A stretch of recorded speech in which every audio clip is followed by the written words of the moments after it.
जनशलाखया चक्षुरुन्मिलितं येन तस्मै श्रीगुरुवे नमः। श्रीचैतन्यमनोभीष्टं स्थापितं येन भूतले स्वयं रूपा कदा मह्यं ददाति स्वपदान्तिकं।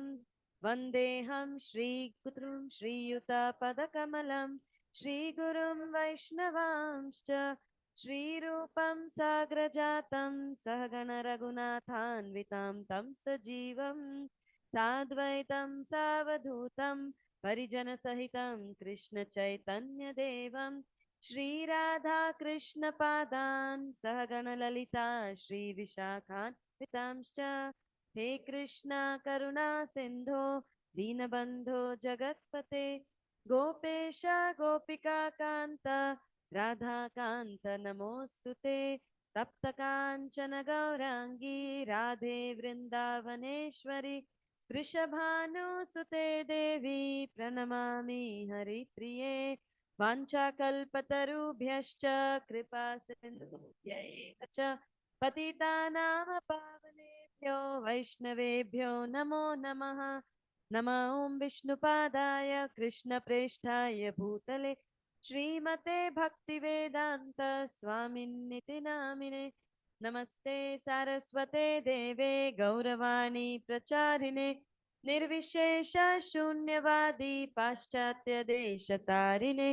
जय श्री कृष्ण चैतन्य प्रभु नित्यानंद श्री अद्वैता गदाधर श्रीवासादि गौर भक्त वृंद।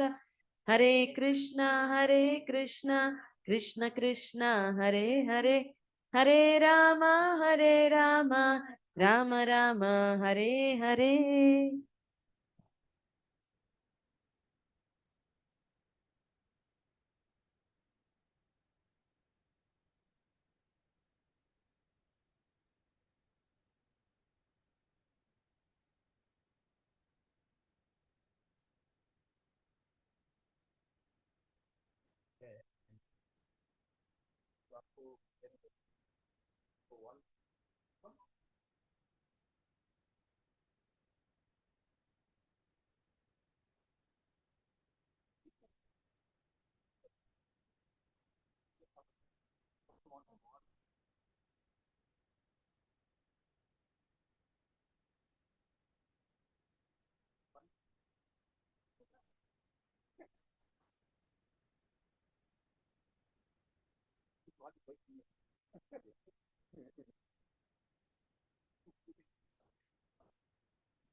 So where are we right now? Which verse?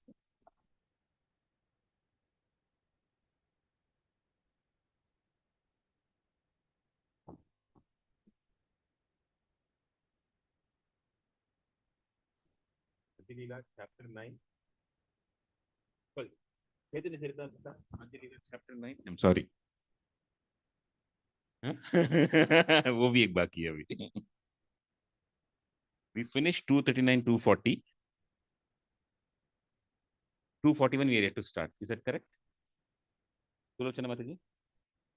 Okay. Before we start,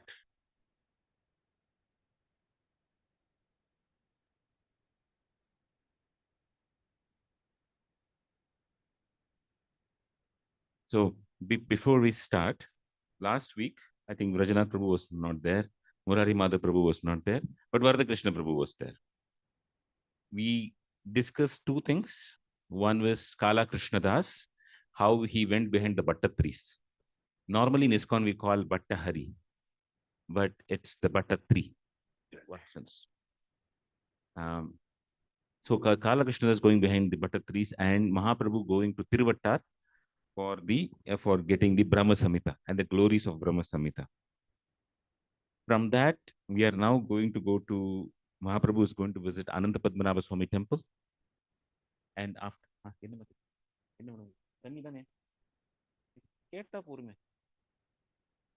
you feel free to interrupt at any time. Nobody is super important. So from Ananta Padmanabha Swami temple, he also visited the Varkala Janardana Swami temple. In the Gadadhar circle, devotees have taken, are going, it's like a vow or it's something they're trying to do. They're visiting the 108 Divya Deshams. In addition to the Divya Deshams, according to the Sri Vaishnavas, there is also the Abhimana Deshams, the places of interest. This Padmanabha Swami temple, Varkala Janardana Swami temple, they all come under that category. So before we go ahead further, where is आप हमारे हिंदू अनुवादक आप अपनी mic लेकर आए हैं क्या प्रभु? उसके हाँ? नहीं नहीं आप उसका केबल आप उधर डाल दीजिए.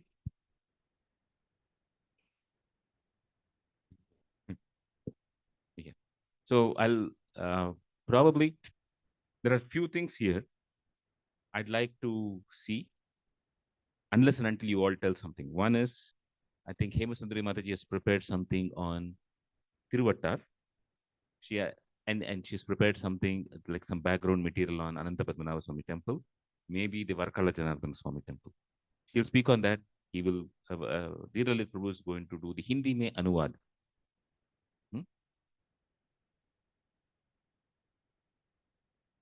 Last week, the pastime of Kala Krishna Das, that pastime. So after Hemasundari Mataji does that, I probably like the sequences after Mahaprabhu goes to Varkala Janardana Swami temple. Next is he goes to Sringeri. From Kerala he comes to Karnataka. From Sringeri he goes to Udupi. It's a very long purport.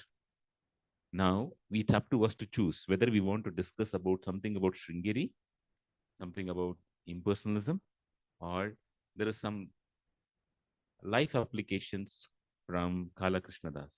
We'll see what to do. 15-20 minutes.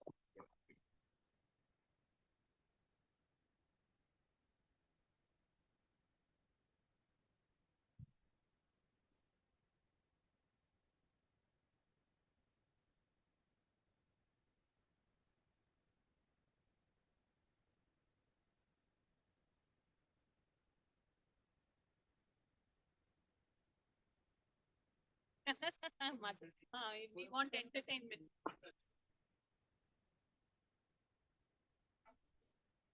Then because of my husband's feedback that I have never learned non-detail, I decided I will only speak just to the line.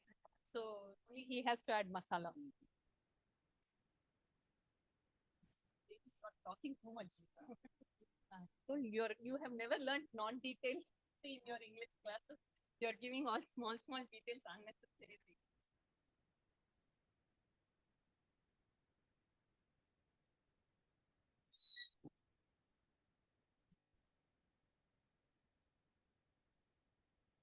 Seems okay. No, I put it like this. That's very clear. Okay, so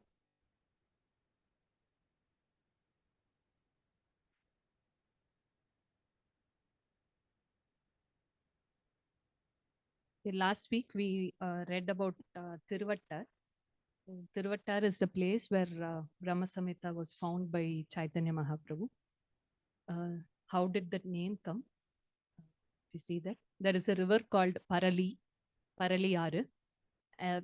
Actually, it circles around that place, and so it forms an island there. So that's why it's called Vattar. Vattu means in Tamil it's circle. Aru means river. So the river which goes like a circle. So that's why it's called Tiruvattar. And after Ananta Padmanabha Swami came, sorry, Adi Keshava Swami came, it was called Thiru for the respect of the Lord.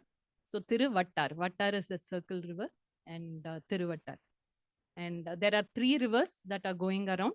One is Kodai, one is Parali, and the other is Tamaraparni. And this temple looks similar to Ananta Padmanabha Swami temple, but this is the temple which came first, and after that came Padmanabha Swami temple. And seeing this architecture, Ananta Padmanabha Swami's architecture was built. That is the three doors to see the head separately, the stomach region separately, and the feet. And Ananta Padmanabha Swami and Adi Keshav Perumal, they both are called brothers. Adikeshu Perumal is considered as the elder brother, and Ananta Padmanabha Swami is considered the younger brother. They both are placed in such a way that they face each other. If the head of Adikeshava is on the right side, here for Ananta Padmanabha Swami, it's on the left side. So it's like they both are looking at each other, lying down and looking at each other. Like that it is placed. And yeah. So there were 11 pasurams that were sung by Nammalvar in that temple. So it is a Divya Desam. And there is also Lord Shiva's deity inside the altar of Adikeshu Perumal. This is about the temple structure.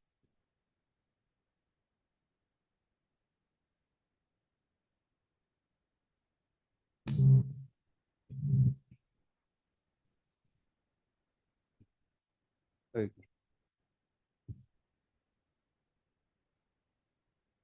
What time is circle? R means river. Tiru, who was After Adikeshu Perumal.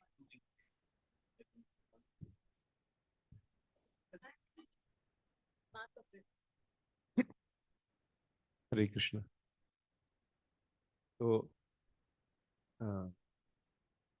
Shri Chaitanya Mahaprabhu जो एक दक्षिण भारत में एक मंदिर है, तिरुवट्टार करके एक स्थान है, तिरुवट्टार करके, वहां पर जो आदिकेशव, जैसे देखा ना रंगनाथ जी जैसे लेटे हुए हैं, तो आदिकेशव भगवान का मंदिर है। तो वहां पर श्री चैतन्य महाप्रभु गए थे और उनको ब्रह्म संहिता का जो 5वां अध्याय है, तो वहां पे दीवार पे ऐसा उकेरा हुआ था, वहां से उन्होंने जो उसको लिखा वापस कॉपी किया और वितरित किया था जगन्नाथपुरी में आके। तो उस मंदिर के बारे में जो माता जी पूरा बता रही। तो तिरुवट्टार, तिरु मतलब क्या था, श्री बोलते हैं, श्रीमान या ऐसे सम्मान देके बोलते हैं। वट्टार, आर मतलब होता है नदी, रिवर, और वट्ट मीन्स होती है कि वो ऐसा जगह जो नदी जो होती है चारों तरफ से उस जगह को घेरती है, तो वो द्वीप जैसा बन गया, आइलैंड जैसा बन गया, इसलिए इसको बोलते हैं तिरुवट्टार। जो प्रमुख नदी वो है वहां पर है, वो बोलते हैं परली नदी। तो ऐसे 3 नदियां हैं, कोडई, राइट, कोदई, परली और ताम्रपल्ली। तभी तो यहाँ जो मंदिर, जो भगवान को क्या बोलते हैं, आदि केशव भगवान। जैसे कि वहाँ हम लोग जो त्रिवेंद्र में जो मंदिर है उनको बोलते हैं अनंत पद्मनाभ स्वामी का मंदिर, राइट। तो अनंत पद्मनाभ स्वामी मंदिर और आदि केशव मंदिर, तो ऐसा बताते हैं कि दोनों भाई भाई हैं, ठीक है। और जो मंदिर का जो आप संरचना और बनावट देखेंगे ना, दोनों का लगभग एक जैसी है। लेकिन पहले जो ये तिरुवट्टार का जो मंदिर है, ये पहले आया था, उसके बाद में जो ये ये जो अनंत पद्मनाभ स्वामी का मंदिर आया था। और इस तरह से भगवान के जो विग्रह है, ऐसे देख के लगता है कि दोनों एक दूसरे को देख रहे हैं। तो मतलब इस तरह से ये सर और पांव है, तो इस तरह से उनका भी सर इस तरह से, तो दोनों जैसा मतलब 2 जने लेट जाए, एक दूसरे के आमने सामने लेट जाए और एक दूसरे को देखें, तो वैसा लग रहा है कि दोनों एक दूसरे को देख रहे हैं। इस तरह से जो होता है मंदिर में भगवान के इस तरह से विग्रह है।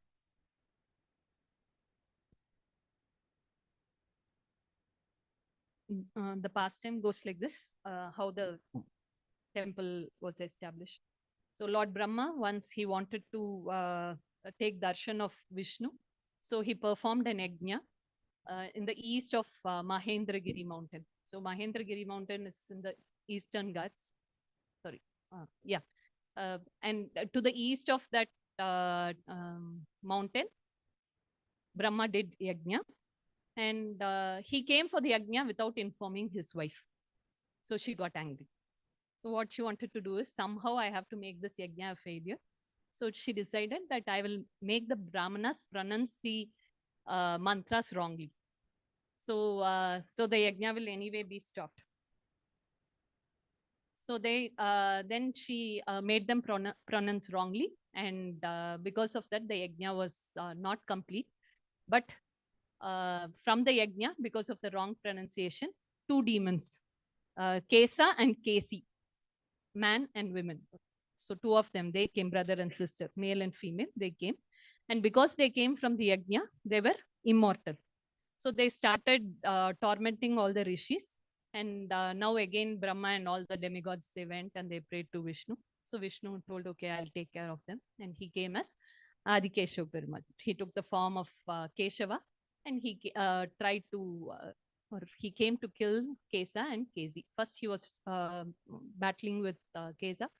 So there, when they were fighting, since the demon was immortal, uh, Vishnu was not able to defeat him. He pushed him from the mountain. He fell, but nothing happened to him. And then he started blowing the conch. And when he blew the conch, he was afraid. Kesa was afraid, and he fell down. And at that moment, Ananta, Lord's Shesha, the snake, he wound him up. And after he wound him up, the Lord came and slept on him, like putting a lid and closing it, no, like that. The Lord came and he slept on him. And even after that, he was trying to loosen his hands and he was trying to put his hands out. But Lord installed 12 lingas around his arms to guard his arms so that he doesn't do anything with the arms. He doesn't do any naughty things with the arms. I'll tell the next part.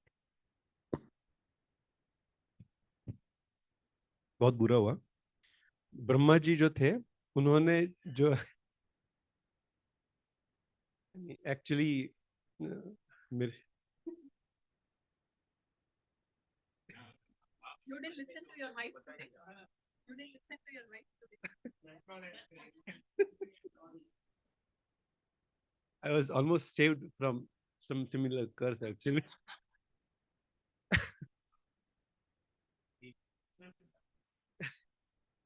No, thankfully I have a savior. My son was there, so the cab came. I was okay. The cab came. She said, "I want some more time." So थोड़ा सा होने वाला था, तो my son said, "Okay, ठीक है, let's go." Okay. तो क्या हुआ कि जो ब्रह्मा जी, तो ये इस तरह से यहाँ पे घटना घटती है कि ब्रह्मा जी जो होती है भगवान विष्णु का दर्शन करना चाह रहे थे। तो वहां पर जो पर्वत है उसके पूर्व दिशा में जो होती है, ब्रह्मा जी क्या करते हैं, वहां पे यज्ञ की स्थापना करते हैं, बहुत सारे ब्राह्मणों को आमंत्रित करते हैं, यहाँ पे मंत्रोच्चार करके भगवान विष्णु के दर्शन करके उनकी आराधना करने का। लेकिन वो एक ब्रह्मा जी क्या करते हैं कि वो अपनी जो पत्नी होती है उनको बताना भूल जाते हैं। ठीक है, तो पत्नी जो होती है मतलब छोटी सी गलती थी, तो भूल जाते हैं, तो फिर उनकी पत्नी को अत्यधिक क्रोध आता है। तो क्रोध की कभी कभी जो पत्नी में सीमा, कभी कभी नहीं पता कहाँ तक सीमा होती है। तो उन्होंने क्या किया कि जो उन्होंने तो पत्नी ने इतना क्रोध किया कि जो यज्ञ जो था, उस यज्ञ के जो ब्राह्मण थे, उनके जो जो मन मस्तिष्क में प्रवेश करके उनके जो शब्द, जो उच्चारण जो थे, वो सब गड़बड़ कर दिए। ठीक है, तो उनसे उनसे जो होता है भगवान विष्णु की तो प्रकट नहीं, आराधना नहीं, लेकिन राक्षस जरूर प्रकट हो गए।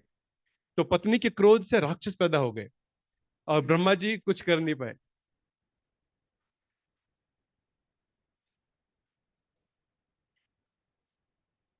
अच्छा,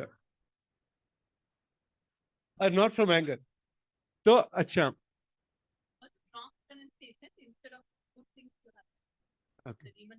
हाँ, सो पत्नी के क्रोध की वजह से जो यज्ञ की जो ज्वाला जो थी ना, वो बहुत अधिक भड़क गई और उनसे राक्षस आ गए। राक्षस तो पत्नी नहीं आया। Okay, sorry sorry. तो केश और केशी जो होती दो राक्षस वो जो उत्पन्न हुए, और वो जो दोनों जो राक्षस थे वो अजर और अमर थे, मतलब उनकी मृत्यु भी संभव नहीं थी। तो भगवान विष्णु ने जो उनको मारने का प्रयत्न किया, लेकिन नहीं कर पाए। फिर भगवान विष्णु को एक युक्ति सूझी, उन्होंने जो शंख नाद किया। शंख की ध्वनि से क्या हुआ कि वो जो केश नाम का जो राक्षस था, जो मतलब वो भी आई थिंक स्त्री और पुरुष थे, तो केश जो राक्षस था वो गिर गया। तो वहां पर जो गिर गया, तो जो अनंत जो थे, मतलब जो शेष नाग जी थे, उन्होंने उनको अपने पूरा लपेट के उसको बांध दिया, जैसे होता है ना कि पूरा एकदम ढक्कन लगा के बंद कर दिया। फिर भी वो जो राक्षस अपने हाथ पैर ऐसे बाहर निकाल रहा था। तो भगवान विष्णु ने 12 ज्योतिर्लिंग की स्थापना की, ताकि जो है उसको जो है नियंत्रण में रखा जा सके। I don't know if it was Jyotirlinga, but it was lingas. अच्छा, 12 लिंग, सॉरी 12 लिंग थे, उनकी स्थापना की और ताकि उनको So नियंत्रण। even today there are 12 Shiva temples around Adikeshwar temple. And there is also a saying that during Shivratri, after visiting all the 12 temples, they have to come back to Adikeshava temple and take darshan, and then their Shivratri is complete. Shivratri Vrit is complete. तो वहां पर आज भी 12 जो है भगवान शिव जी के जो मंदिर है, और शिवरात्रि में जो शिवरात्रि में 12 मंदिरों के बाद दर्शन करने के बाद जो है आदिकेश्वर मंदिर में भगवान की का दर्शन करना चाहिए, तभी जो उनका जो शिवरात्रि का जो व्रत है पूरा माना जाता है. So, seeing that her brother is now immobilized and almost defeated, so Keshi became very angry, and she wanted to somehow defeat the Lord. So she became a river, and she called her friend Kodai, and both of them became a river, and they came and they circled the Lord, and they tried to put, I mean, like they tried to flood the place. But Bhumi Devi, seeing them, she raised the Lord. So around like 55 feet above the ground, he was raised. And after that, the Lord cursed both of them that you both will be a sinful river. And Casey, now she realized her mistake. Brother is already defeated. She is not able to defeat the Lord. So then he's cursing her to be a sinful river. So then she begged for forgiveness. She understood that she is nothing in front of the Lord's power, and surrendered. And she asked for forgiveness. So the Lord forgave, and he dipped in them. And so they both were purified. And even today, uh, during Panguni Urchavam, Panguni is the month between March to April, March 15th to April. During that time, there is one Utsavam which happens in that place. During that time, the procession deities, they come out and they take a dip in that river. And the Keshi became Paraliyaru, and Kodai is the other one. 3 rivers which we were speaking about, and the other one is Tamrabarni, which we saw the previous weeks, that is also flowing through that area.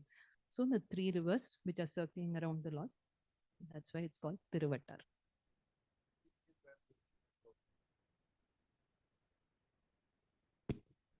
Okay, तो जो दूसरी जो राक्षसी थी, जो केशी जो थी, जो केशी जो था राक्षस, उसको तो भगवान ने नियंत्रण में कर लिया. जो केशी जो राक्षसी थी, जो उसकी बहन थी, तो उनको जो बोला कि अब मुझे मेरे भाई को इस तरह से किया, तो मुझे भगवान विष्णु को जो मुझे उनको हराना है. उन्होंने कुछ अलग से चाल चली. उन्होंने क्या किया, उन्होंने केशी ने एक जो नदी का रूप धारण कर लिया, और अपनी एक जो मित्र राक्षसी थी उनको भी बुलाया. उनका नाम था कोदई. उनको भी बोला कि तो तुम जो है नदी का रूप धारण कर लो. तो केशी और कोदई, इन दोनों ने जो है नदी का रूप धारण कर लिया, और पूरे जो इस स्थान को चारों तरफ से भगवान विष्णु को चारों तरफ से घेर लिया, ताकि जो हम लोग जो बाढ़ बना के उनको डुबो देंगे, ऐसा उनकी योजना बनी. लेकिन जो भूमि देवी ने क्या किया, भूमि देवी ने जो होता है, जो उसका स्थान, जो स्थल था, उसका स्तर ऊपर ऊंचा कर दिया, 55 फीट तक स्तर ऊपर कर लिया. तो वो जो उनका जो पानी जो है भगवान विष्णु को छू भी नहीं पाया. तो इस तरह से जो उनको जो, और फिर बाद में भगवान विष्णु ने उनको श्राप दिया कि तुम जो दोनों तुम नदी की अवस्था में रहोगी, और तुम बहुत ही शापित नदी हो. ठीक है. तो फिर उनको जो अपना ये जो बहुत ही आत्मग्लानि हुई, भगवान विष्णु से उन्होंने क्षमा प्रार्थना की. तो भगवान ने बोला ठीक है. तो भगवान जो उनमें प्रवेश किया, और उनको जो उनके दोनों नदियों को भगवान ने शुद्ध किया. तो आज भी जो होता है फाल्गुन के महीने, फाल्गुन महीने, फाल्गुन के जो मार्च अप्रैल का जो फाल्गुन का महीना होता है, वहां पर एक बहुत बड़ा उत्सव होता है. तो भगवान की जो उत्सव मूर्ति होती है, वो बाहर लेके आते हैं मंदिर से, और भगवान जो होते हैं उस उत्सव मूर्ति के उत्सव मूर्ति जो होती है, वहां पे जो दोनों नदियों के अंदर वहां स्नान की जाती है. तो वो जो जो उत्सव है फिर से मनाया जाता है इसी जो लीला की याद में. So this is about how the deity came into existence. After that, the local pastimes which happened in 17th century, there was a Travancore king named Raja Keralavarma. So he was being attacked by the Mughal camp. So the chief of Mughal camp, he was coming somewhere close to Tiruvattar, and they both were fighting fiercely. And just the outcome was hanging at that period. King Keralavarma, he went to the Lord and he prayed. And he asked for help from Adikeshava Perumal. And while asking for help, he composed Adi Keshavashtakam. So, being pleased by his prayers, the Lord manifested wasps from the inside of the altar, and the wasp went and it disturbed the soldiers there. The horse fell on which the chief was there. The horse fell and the chief fell down, and they all died there. So they were stung by the wasp, and they all died. So because the chief was not there, the army retreated, and thus the king Keralavarma won. And even today, there are stone inscriptions of the story, and there is a burial ground of that Mughal chief and the horse. And even today at 6 p.m., Adi Keshavashtakam is being sung in memory of that king in that temple.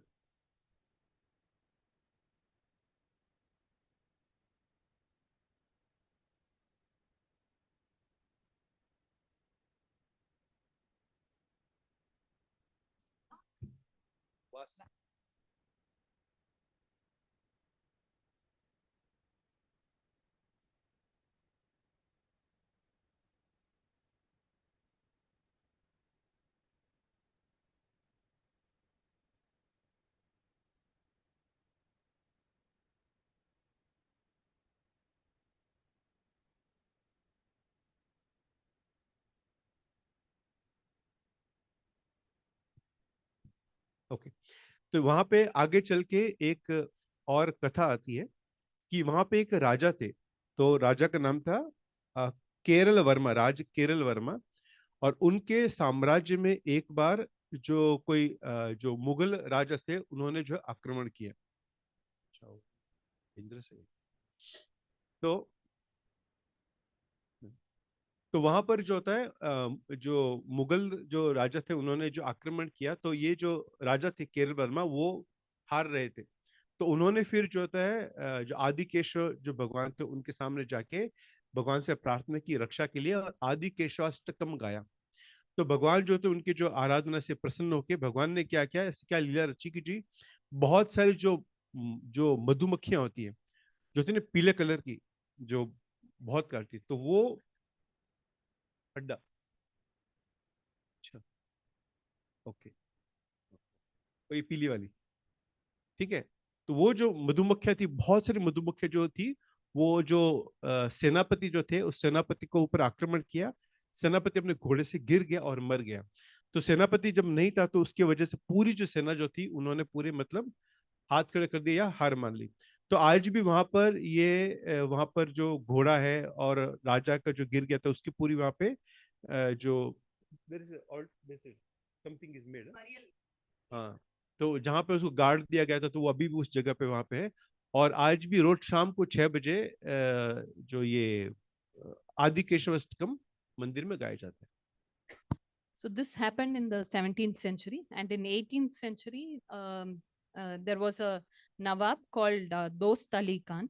He plundered the temple and he took the Utsav Murti, and in one of the garbage room, he went and he put the Utsav Murti. And on top of that, they kept a lot of other waste things.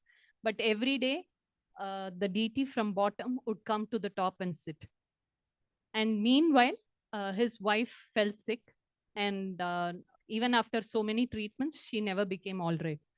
So finally, the Brahmana of Adikeshwar temple, he had a dream, and the Lord instructed him to go and tell the Nawab that if you give back the deity, your wife will be cured. And then the Brahmana, the priest, went and he told that, and they gave the deity back, and the wife recovered. So seeing this, he gifted some gold plate and gold cup, almost around 4.5 kgs of gold. That is what he gifted. And even today, the offerings for the Utsav Murti is done in that gold plate and gold cup, which weighs around 5 kgs, 4.5 kgs, somewhere around that. And also he created a small hall in the temple, and in that temple for 21 days they celebrate something called Thiru Allah Puja. because he's from the Muslim background, and he formulated this worship. So it's called Thiru Allah Puja, and the offerings for these days are similar to the Muslim offerings, like from the made of beaten rice. So typical Muslim kind of offering is done during this time. तो वहां पर एक ये 17वीं शताब्दी की जो घटना थी जो राजा वाली, जो ये जो दूसरी घटना 18वीं शताब्दी 18 सेंचुरी में थी। तो एक वहां पे जो नवाब थे दोस्त अली खान, तो प्रभु कोई प्रॉब्लम तो नहीं बाजू से? ठीक, बंद माता दरवाजा प्लीज। हाँ तफ्तैया, करेक्ट।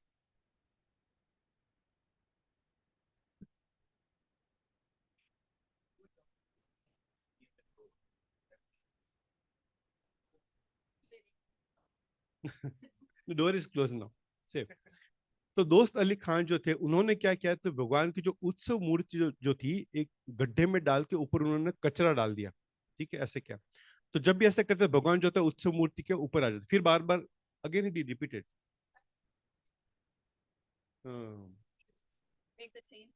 हाँ, तो फिर भगवान की जो उत्सव मूर्ति होती है, जो उत्सव मूर्ति को फिर गड्ढे में डाल दिया, फिर कचरा डाल दिया ऊपर, तो भगवान फिर जो होती है उत्सव मूर्ति से बाहर आ जाते हैं। ऐसा बार बार किया। एक बार तो उसने उत्सव मूर्ति को पूरे गड्ढे में जाकर पूरा बांध दिया, तो बाहर नहीं आ पाए, लेकिन फिर भी जो उत्सव मूर्ति से बाहर आ गए।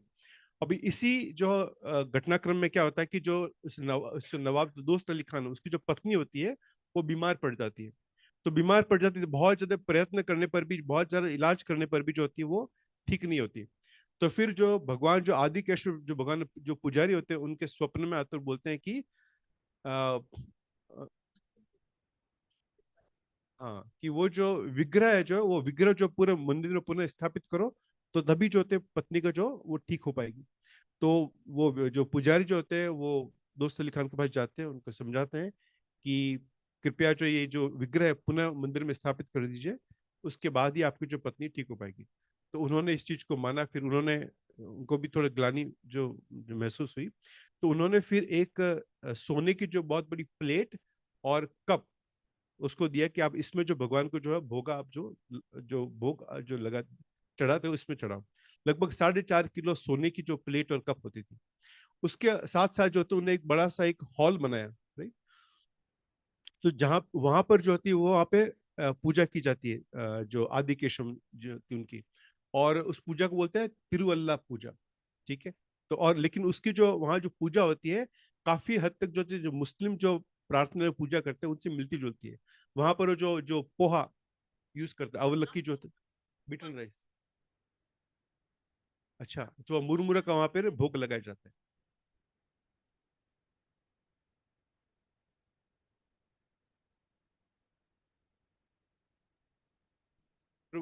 Can I share something, Prabhu? For Adi Keshwar temple, actually in 2015, we went to Yatra, right?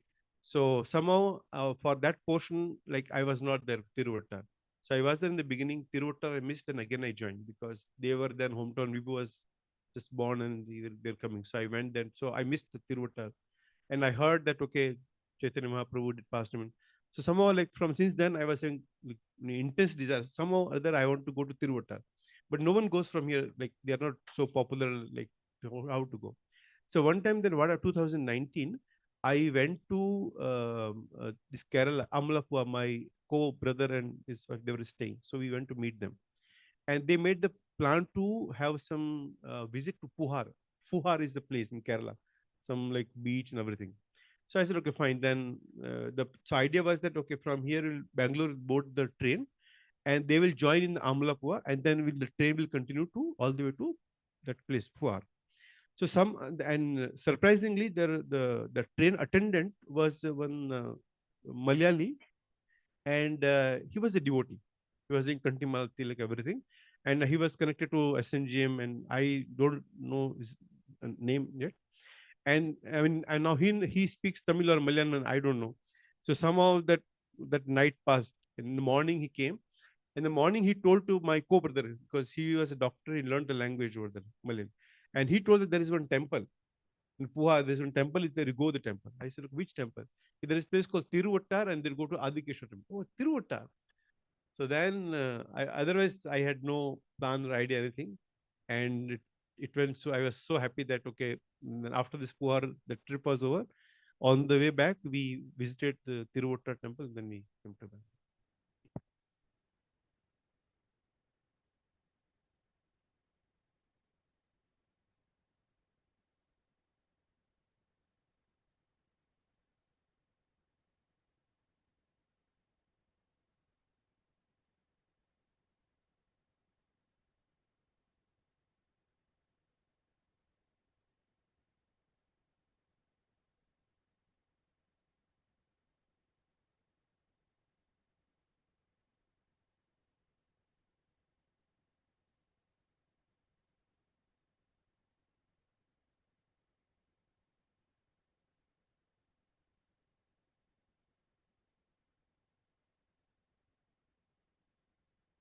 Again, first we'll start with the description of the temple deities.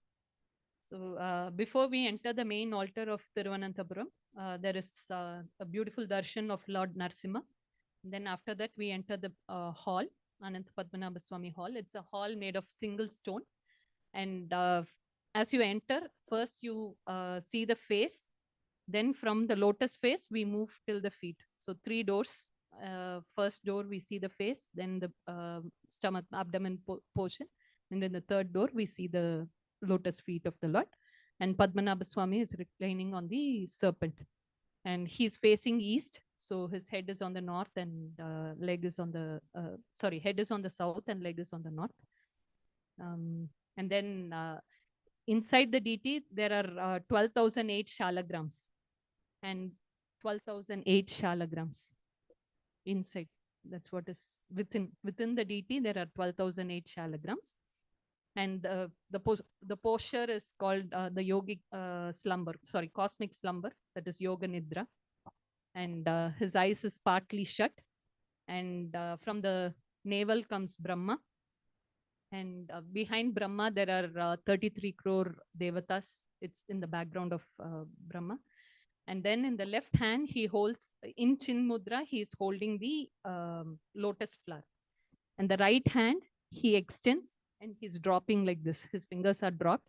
He extends and it's dropped like this. And near his fingers is a Shivalinga. And Ananta Sesha has 5 hoods and he's like umbrella. The heads are like umbrella. And his body is wound 3 times, 3 coils, and it becomes the couch of the Lord. And the deity is 18 feet long.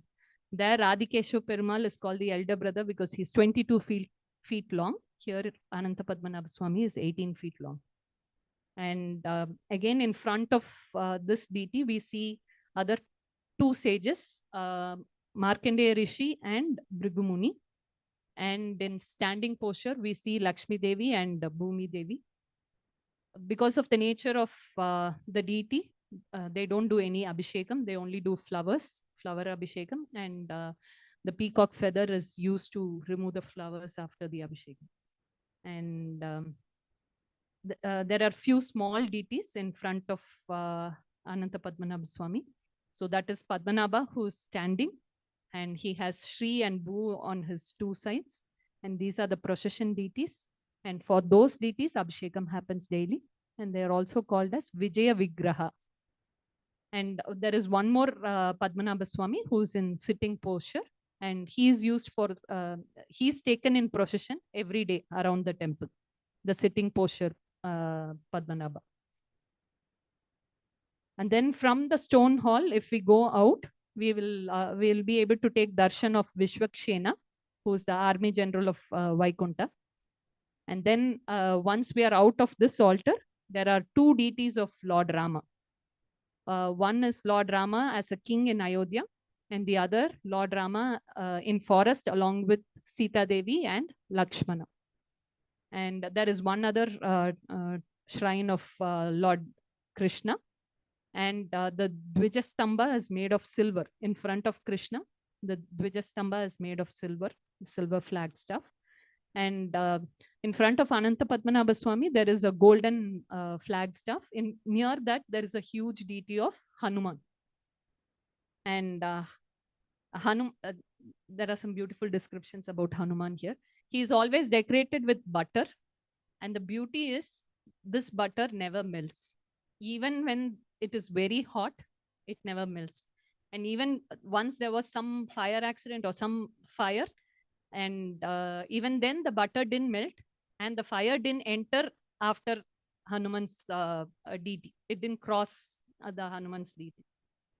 And Jaya and Vijaya are also there near the Hanuman. They are called the Kshetrapalas. And I'm not sure which one, Jaya or Vijaya, one of their foot is growing day by day. And the proof for it is the wooden fence which they have put.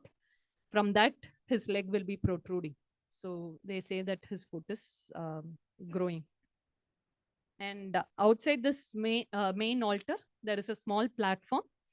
And that platform is called Dasavatara platform, where they have depicted all the Dasavataras. And that platform is dedicated to Kulashekara Alvar. And he was there, and from there he composed many poems. And one of that is Mukundamala Stotra. It was composed there. This is about the deities. We are not translating, so let's go ahead. So then how this Ananta Padmanabha Swami came here.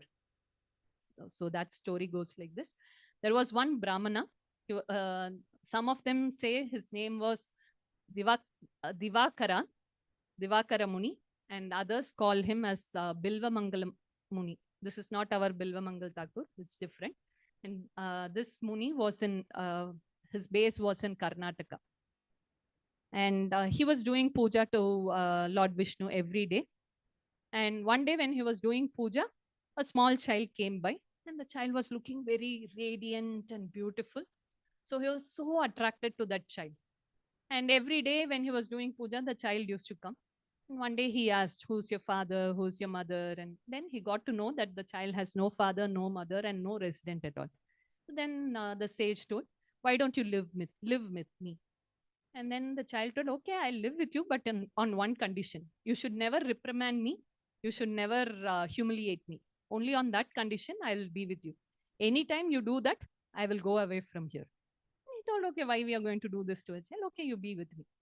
And once the child came and was living with him, he found that the child was very naughty. And actually, he was enjoying the child's naughtiness, but sometimes it used to go a little overboard.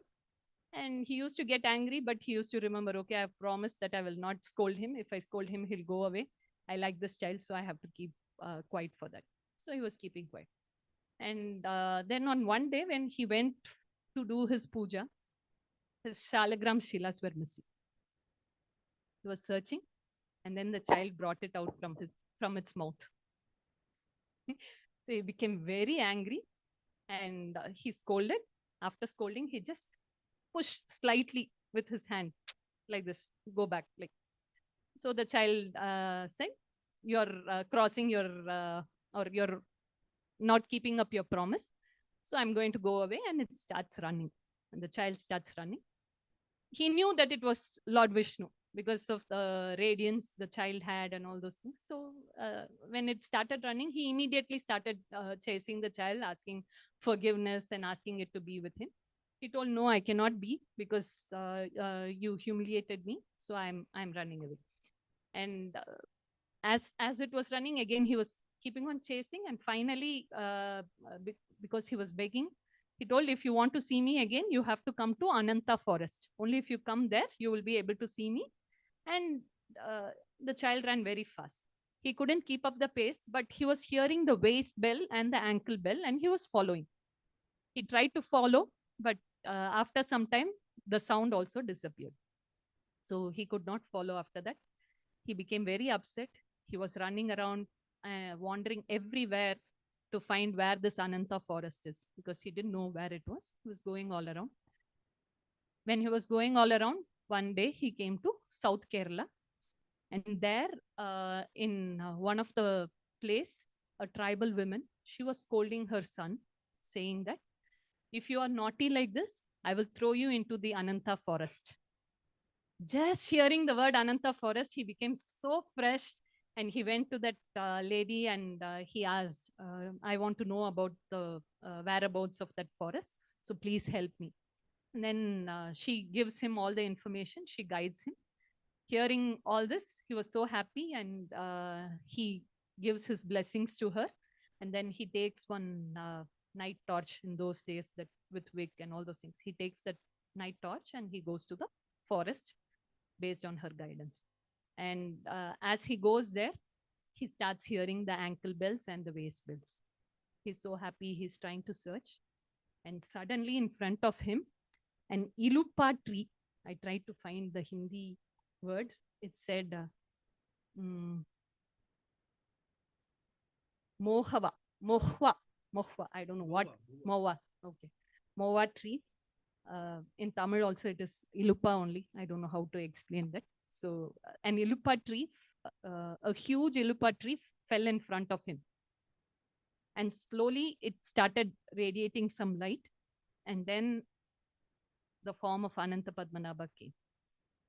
And it was too huge that the feet was in one village called Sripadapuram, and the head was in another village called Tiruvellam. Tiruvellam. And the middle portion was in Ananta forest. So huge the deity was. As soon as he saw the deity, the first thing that came to his mind is, I have to offer something. And he searched, he didn't get anything. He only got some raw mangoes, and there were some dry coconut shells. So he plucked the raw mangoes, he put in the dry coconut shell, and he offered. After offering, he wanted to circumambulate. And because the Lord was too huge, it was going for cities, I mean, the village size. So then he begged the Lord that you're too huge for me to circumambulate. So can you please reduce your size? And then the Lord said, I will reduce my size to 3 times of your sannyas danda. So that is why we now have 3 doors, one representing each of his danda. So the head was in one door, the abdomen part in the other, and the feet in the other. So that's how he came into existence. And even today, in that temple, they offer raw mangoes, salted raw mangoes in coconut shell. But since you all know, Ananta Padmanabha Swami is the most richest temple after Tirupati or whatever it is. So they have all this diamond and gold jewels covering the dry coconut shell. And in that, they offer this salted mango. So this is about how the Lord came to that place. And the local pastime is the kings of Tiruvananthapuram. Again, Anantapuram, we understand with Ananta Padmanabha Swami is there. So Anantapuram, and Tiru is mark of respect. So Tiru, and for Sandhi, it is Vantapuram, Tiruvananthapuram. And the kings of that place, they always consider themselves as the servant of Ananta Padmanabha Swami. And in fact, one of the king, he made a gift deed, a king called Martanda Varma. He wanted to perfectly follow that we are servants. So he wrote a deed and he took the deed and along with his family members, all ministers and brahmanas, sannyasis, everyone along with them, he went to the temple. His crown, his chamara, everything he submitted in front of the Lord.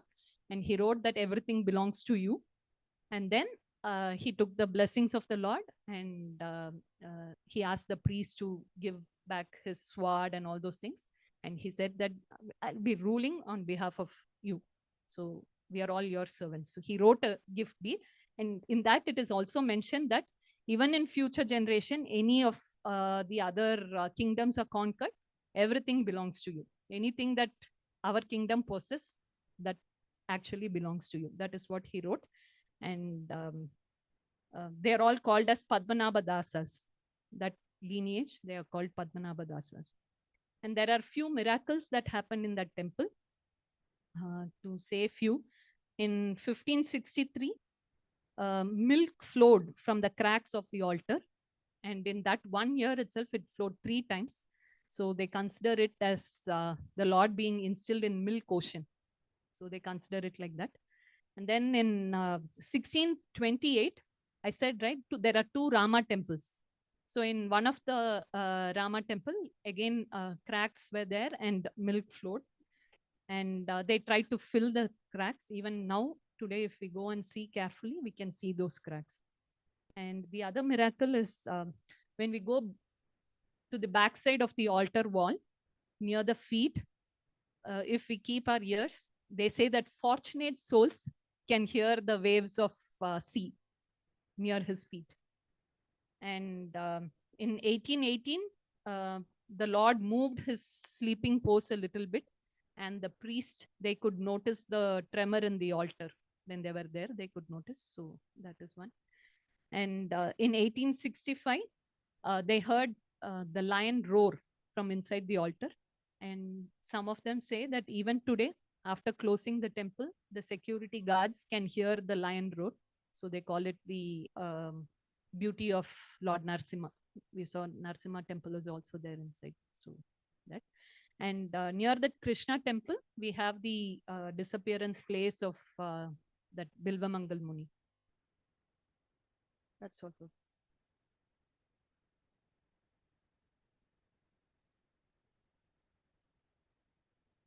Quick thing, some questions and stuff like that. If you children may get bored, all the children are there in Ajitananda Prabhu's house. You all can go and sit and play there. So Gargi, Kirtida, Vaishnav, you all can go to that. And Kavya, you can go to that place. It will be a little boring only what I'm going to speak now. Okay? You all can go there. Hmm? You can open the door and can you open the door?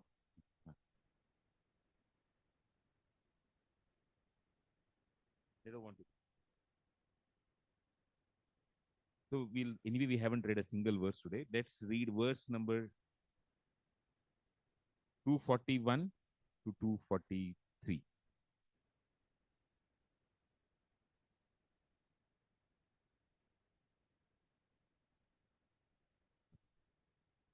बहु यत्न से पुंति नील लेखाइया अनंत पद्मनाभैला हर्षिता हैया.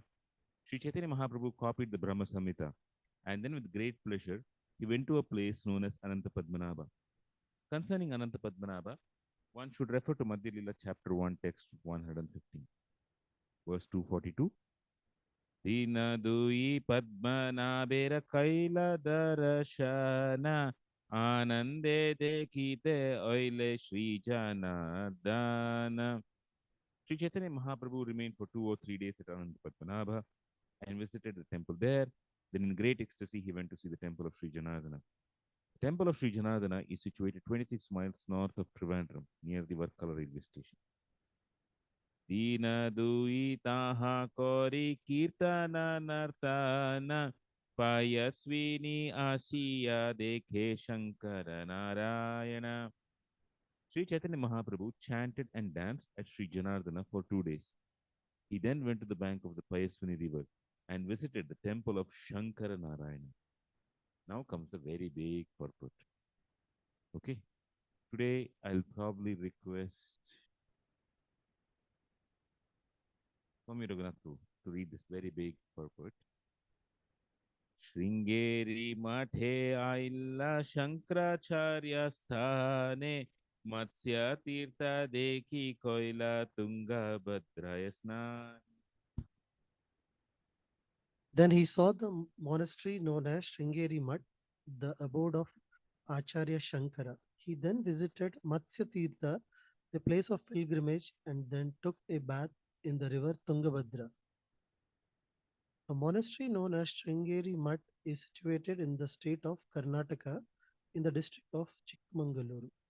The monastery is located at the confluence of rivers Tunga and Bhadra, 7 miles south of Hariharapura. The real name of this place is Shringagiri or Shringaverapuri, and it is the headquarters of Shankaracharya. Shankaracharya had 4 principal disciples, and he established 4 centers under their management. In North India, at Badrikra Ashram, the monastery named Jyotirmat was established.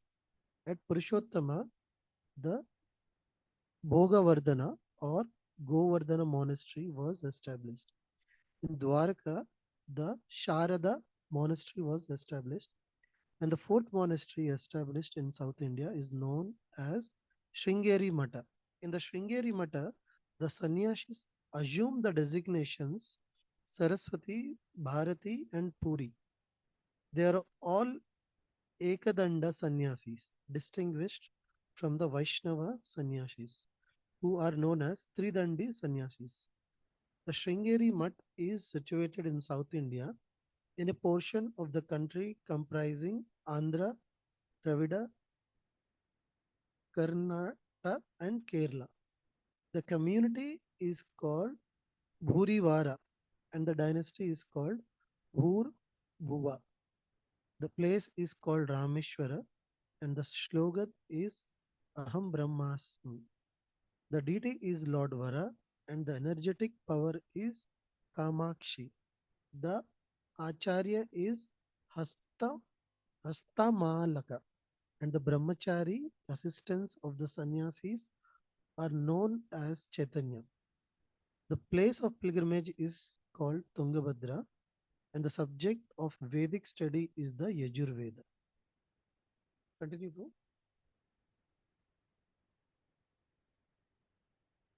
Hmm.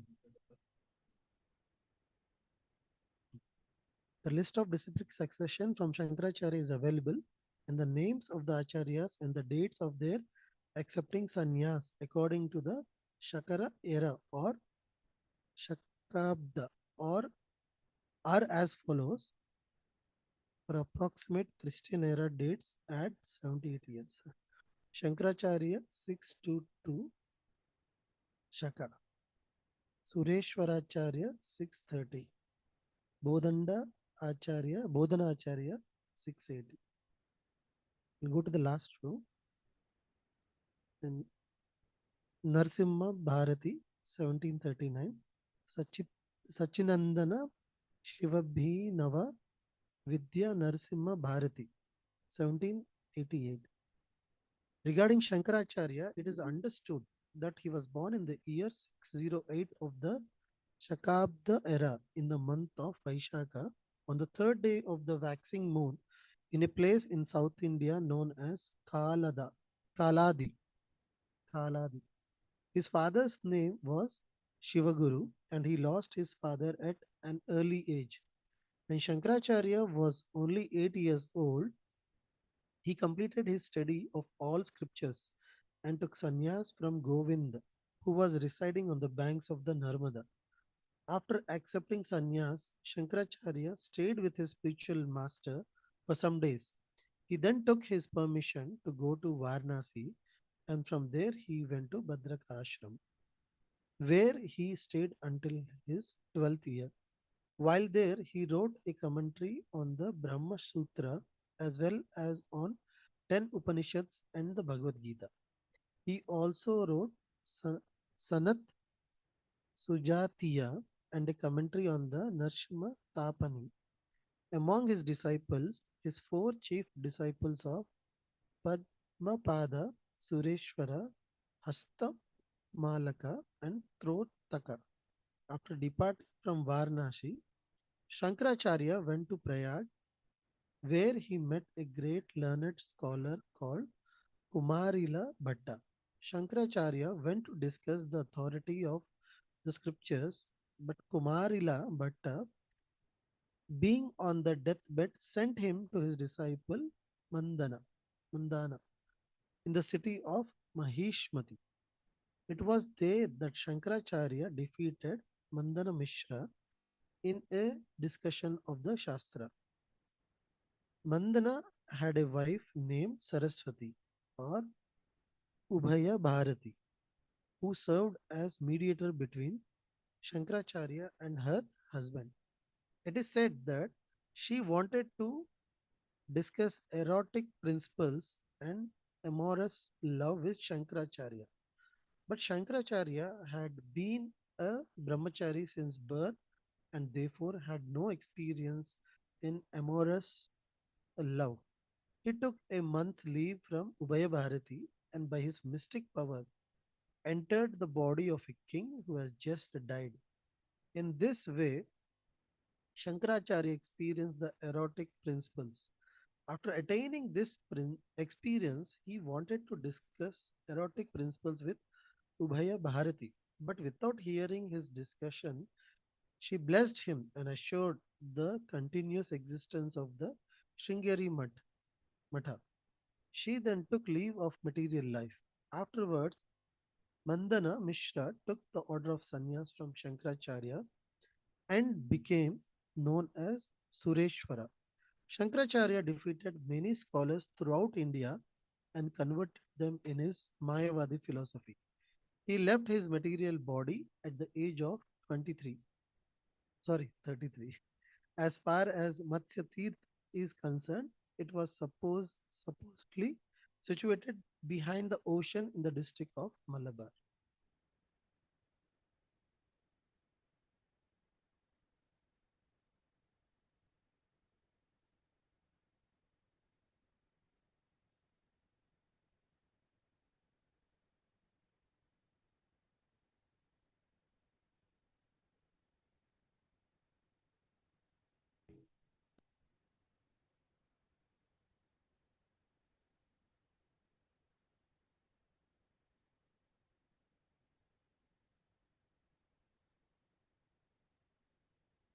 Minutes. We'll have prasadam in 15 minutes.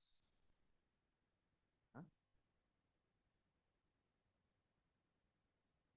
Who?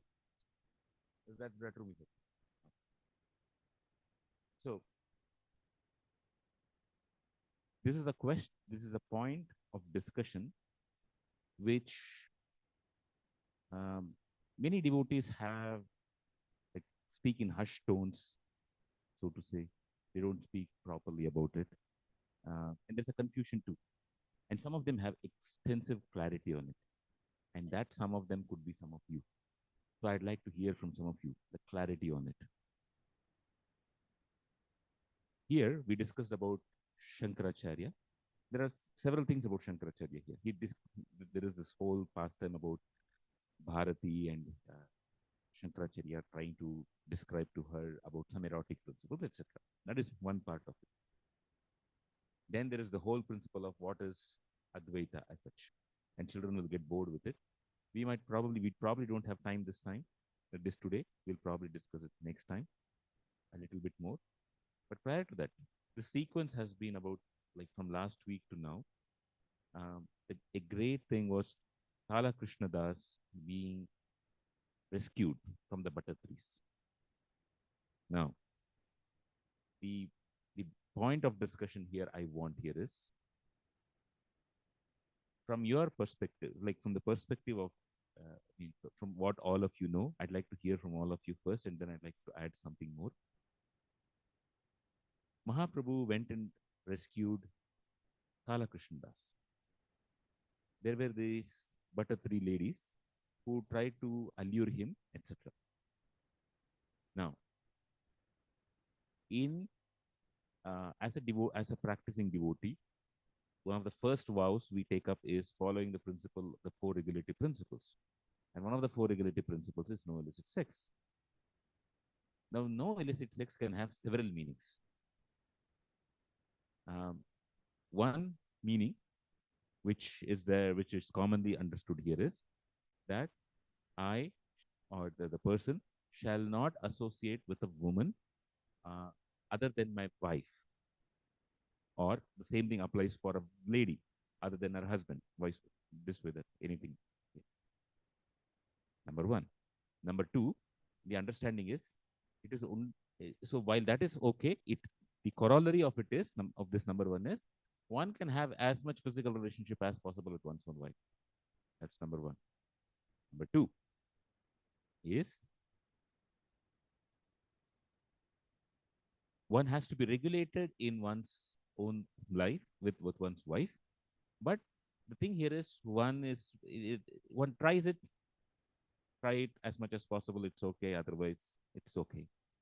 Do whatever is possible there. And one of the things which many devotees look at is Srila Prabhupada once said that if one can associate with one's wife during some, I think the sixth day of her monthly cycle, and if you look at it very carefully, it turns out that is the day when the lady is typically not fertile. So it doesn't lead to childbirth as such. That's level number 2. Then there is level number 3. Only for the sake of Krishna consciousness, children, and if not, nothing else. Level 3. Level 1, level 2, level 3. Many of you who have received or are going to receive Harinam Diksha, there is a document number 6. For those who follow that, there's a questionnaire that is given saying what is the level you are able to follow. Now, I'd like to hear from all of you. What should be practically done? And be open. You can give out strong arguments against something, etc. But I'd like to hear from you, because when you debate, then we become sharp enough and we get convinced. So I have some thoughts on it, and it's very much relevant to Kala Krishna Das here. But prior to talking about it, I'll come back. Why is it important? My question is, why is following this important at all? I mean, do whatever you want. No, I mean, like you go to Khajuraho, you see all such erotic sculptures outside. Our ancients very much allowed all of these things to be done there. It is only this modern British Victorian sensibilities. During the Victorian era, they had the sensibilities and they put all this stuff. They're called the Victorian prudish sensibilities, is what they call it. Otherwise, prior to it, nothing was there.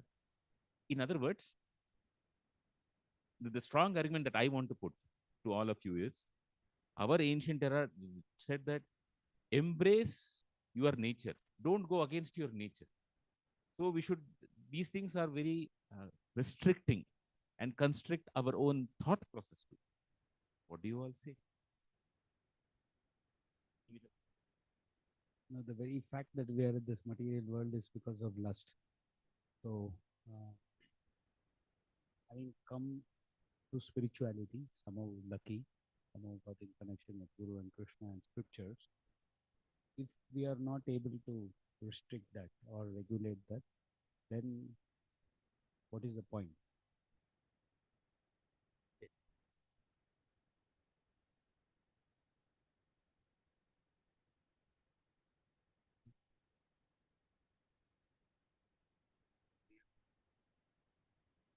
Nobody dares to say anything.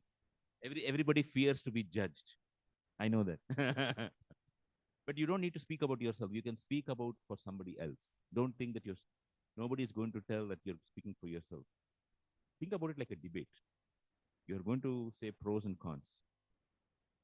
Anybody else?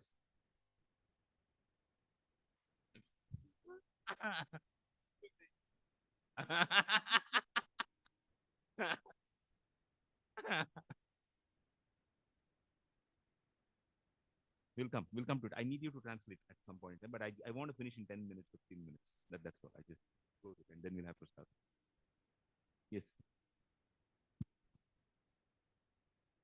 So I think before coming to Krishna consciousness, of course, from scriptures we know that the highest pleasure one can have in this material world is a bodily pleasure. So the fact that we come to know at the spiritual platform that we want to reform ourselves, and when we try to reform ourselves, there's so many things like getting anger, being jealous, want to defame someone for something. So I personally feel that if you are able to control that bodily pleasure, these are all subsets. So once you are able to strictly follow at whatever capacity you can, because probably on day one cannot follow the highest principle. But if we have that understanding that if I'm able to control this, then I can gain over all the subsets, like whatever qualities as a Vaishnava I want to imbibe, or what are the anarthas I want to leave. So I strongly feel that it is very much connected to this thing. Like if with that strong feeling, if we understand that okay, what why we want to practice this. So I personally like I don't know, like I'm speaking out my mind. So from my childhood, like whenever I would watch any movie, I would see that a hero is behind a heroine and he's struggling so much to gain her. But I felt like I look at so many girls and I feel I'm not able to be loyal to one girl. So I used to always feel like how I can become like that hero. Maybe this is a positive thing, like what I've uh, experienced out of watching movies. So, but when I took up to Krishna consciousness, then I felt like, yes, I can be that person, what I wanted to be from my whatever teenage or whatever. And then I understood that, yes, if I am able to control this bodily pleasure, whatever thing, urge, then I can probably control other aspects of my nature. And personally, I feel like in all these years, probably 13 years of my marriage, it had been hard. Like I have been instructed by my seniors that no, you would go through this process and you might feel ashamed of yourself, but you should never give up. And you should practically try to see how you can actually probably control or diminish or whatever. So I personally feel like in these years, I may not be able to say like I have achieved the highest. Obviously, if I would have achieved the highest, I would have been a sannyasi at this point of time, frankly speaking. So, but I think there is always a constant, what to say, 100% effort being put that okay, where I am on this and where I stand and what more I can do. And what one thing I've learned is that you should be always feeling ashamed that no, I'm not able to grow from probably where we are, and then think that no, this is what we need to actually work for.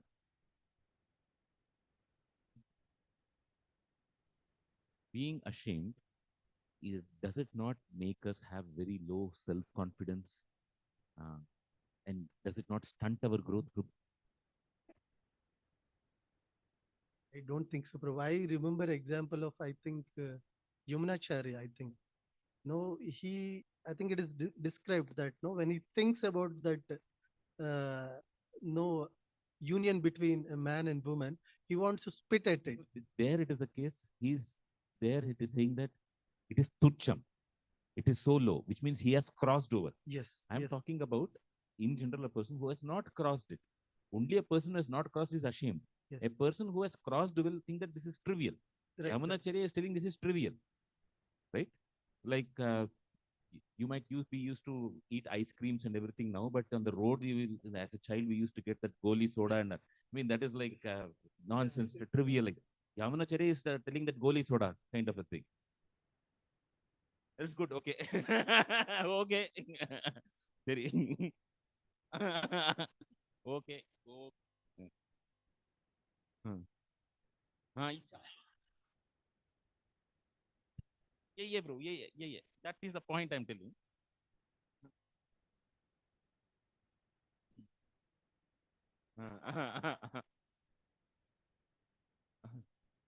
So so the question is, while having icha, hmm.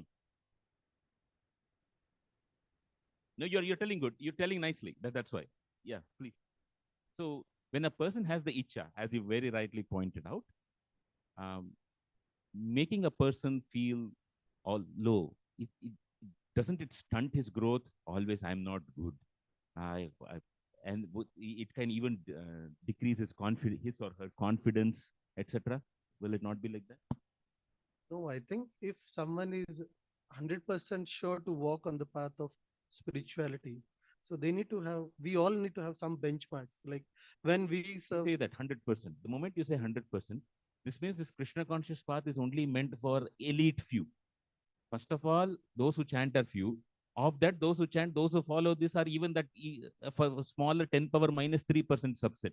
yes, So it means that I am not allowing rest of the people to come in. What do I do then? How can this movement grow if I'm making it so restrictive? no, I think these conversations can be had with only devotees who want to advance, uh, like probably with a lot of zeal. Like in their heart, they have that I want to achieve that state, but because of my nature, I'm not able to achieve. That's it. Apart from that, they don't have any other uh, constraints. how would you guide such a person? To what are the steps you would ideally tell such a person to take forward? I would ask them to contact devotees like Shamkund Prabhu.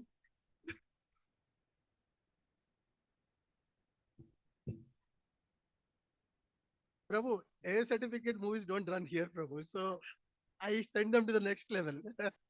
These all kids theater.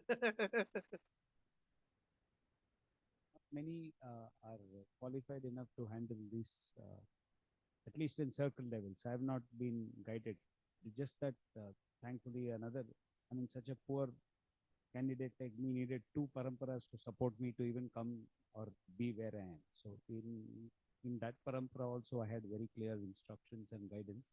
I wouldn't say mentoring, but guidance as to what is the necessary aspect to grow further, or whatever, from Jiva, then belly, and then Jani. Where the control mechanism. Like when a person falls down from there, it's easiest to catch him there rather than after he falls, right? Whatever, that same analogy, that tongue, belly, and Jani. That those kind of guidances were given. But nobody to guide. I quite agree with you. Whether that's what you wanted to achieve, but The reason I'm asking this question is we are reading Chaitanya Charitamrita. Most of you, at some point in time or the other, you are going to be guiding others. Either you're already guiding others, like Murari Madhav Prabhu, Rajanath Prabhu, etc., and Swami Raman Prabhu. You also have your Bhakti Vriksha. You're already guiding others, or very soon you'll be guiding others. So I wanted this time off here so that we take Chaitanya Charitamrita to our heart and see, let it become practical in our own heart. Last week, Vardha Krishna Prabhu gave fabulous answers. The answer was like in what he said, the reply was there. So I'm just hoping that somebody might find that. If you find somebody at the level, or if you find ourselves at the level that this is the level at which I am, but I need to go further. How do I do it? What do I do it? Vardha Krishna Prabhu gave a fantastic reply. It's there. It was there in his answer. I have it noted. But before I come to that part here, I just wanted to share with you one part, and then I'll ask Murari Madhav Prabhu also. In the thing with Kala Krishna Das, what happens is there are things called five patakas, five very deadly sinful activities. These these are called panchapataka.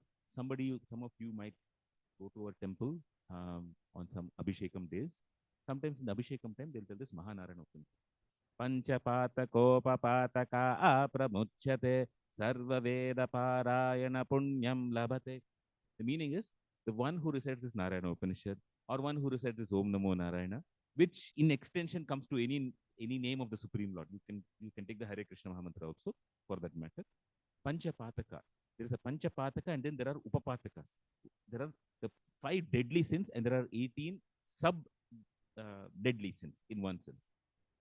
The 5 deadly sins are, first one is Brahmahatya, killing a Brahmana or in general a devotee of the Supreme Lord.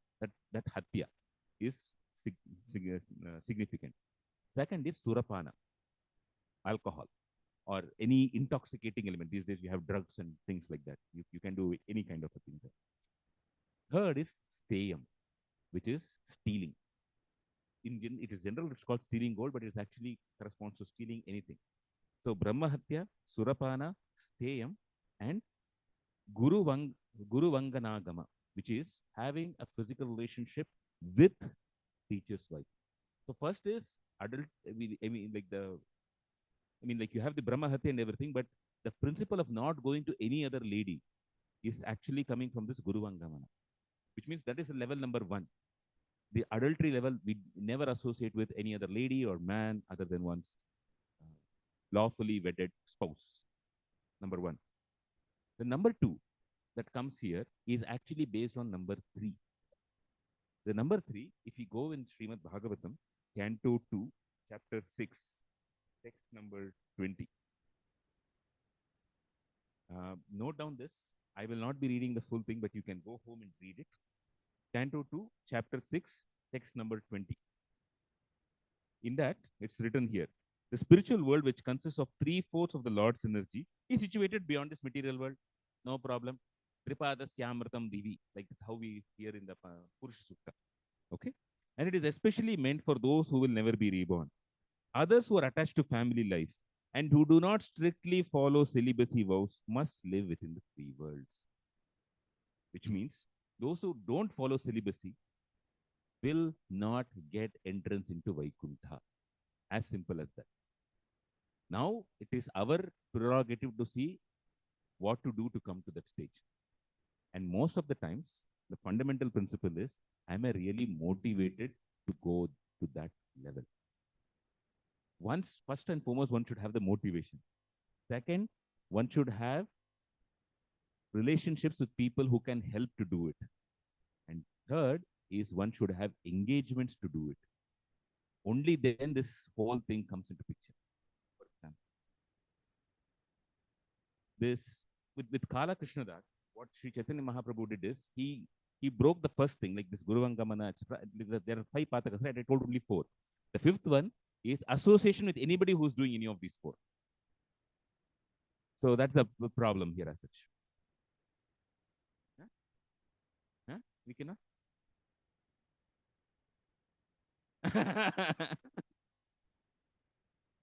and it's a very important aspect. Like when you're saying this, it's a very important aspect that this association, if you see in the past, uh, travel crossing the sea and traveling to foreign countries was not allowed. Why? Because people used to eat meat. It was already known. People used to eat meat. And the more one stays with people who eat meat, the first level, the first 2 generations that happens is they are following their stuff. We are following our stuff. Third and fourth generation, once in a mingle, once in a while eat a little bit here, there. I will not eat beef. I will not eat mutton. Only chicken, little bit here and there. Something will come. And then the rest will follow. The nth generation, it goes on. So that's the whole problem. And sometimes it so happens that even if one doesn't follow it, if you see like people who migrate to the US, and it's not just migrate to the US, it is happening in India also now. You go to the grocery store, you will see vegetables on one side, you will see meat also in the cold storage area. The advent of cold storage allowed a lot of meat to be sold, and that's how people are eating a lot of meat these days. Once you see this meat here, the eyes become normalized to seeing it. Whereas when a person doesn't cross the ocean, see, who can do that here? You shouldn't do it. It is at that level. But once you get normalized, then slowly the desire starts coming. That's the kind of a thing that happens there. So the thing with Kala Krishnadas is, he went to this extent, and what Vardhakrishna Prabhu told is, the Supreme Lord is more eager for our welfare than anything else.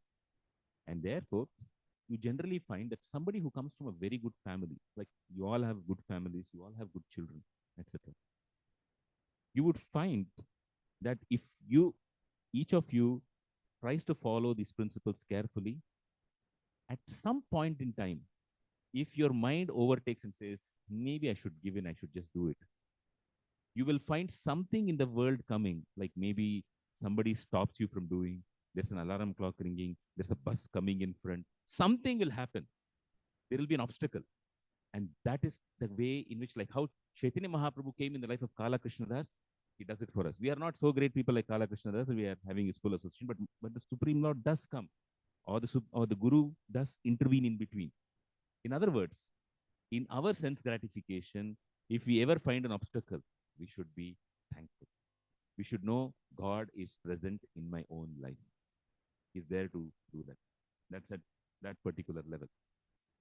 And the level here, that what I'll just read the Sanskrit verse.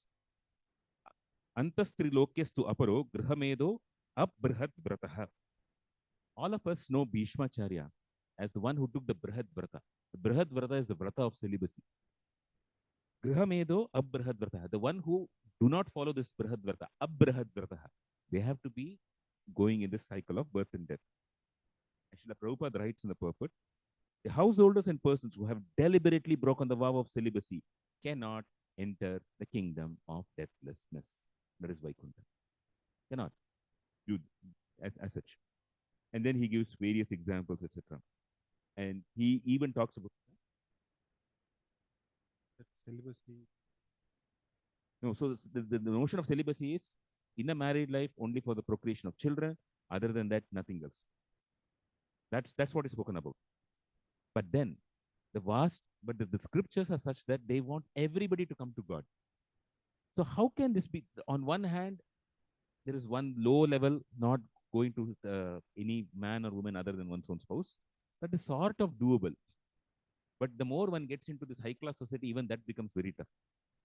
And then there is the highest one, the base level, the foundation level, which is absolute celibacy. Most people are in between, right?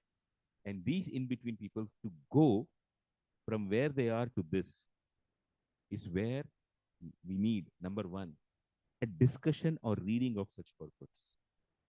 And when we read such purports, we should also have developed a relationship with Srila Prabhupada. He is telling it for my benefit. He wants me there.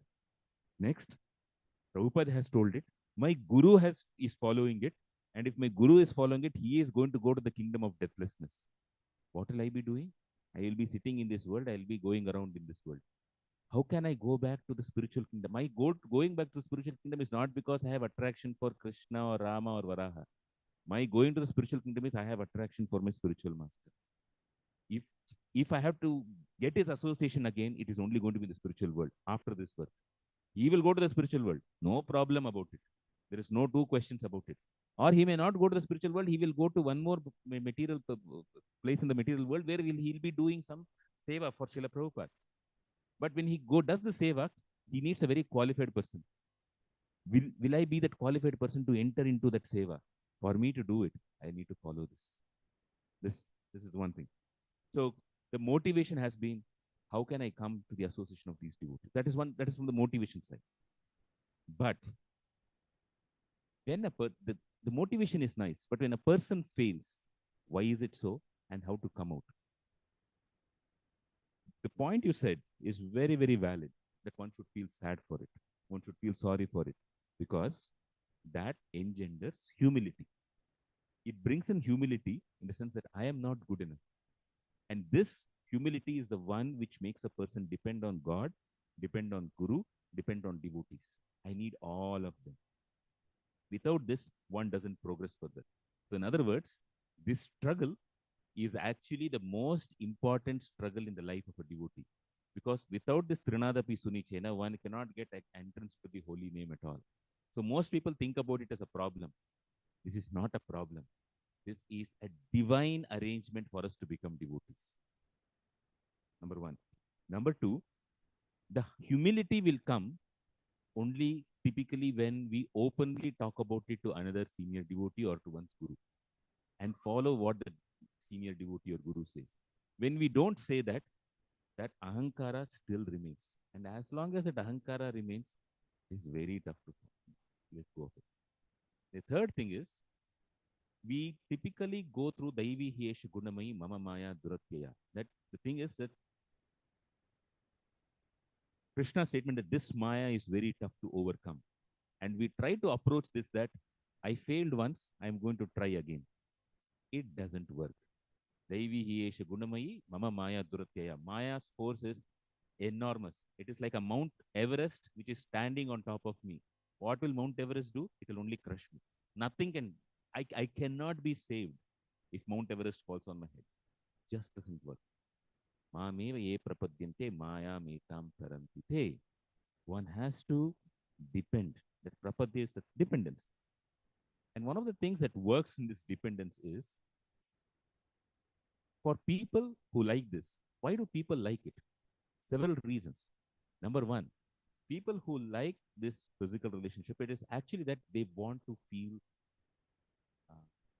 you like me or I like you. That's at one level, which means the root cause, this is just a manifestation of one thing, but the root cause is something else, which means they need to have other avenues for relationships where they can be happy. You can go to a park, you can go to a beach, you can do something else. Make a person feel valuable. That is one aspect of it.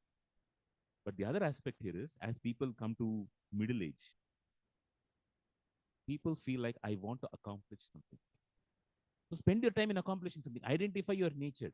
And the more, whenever these kind of thoughts arise, try to do something connected to Krishna which resonates with your other inner nature. Take strength from your own strengths rather than going to the weaknesses.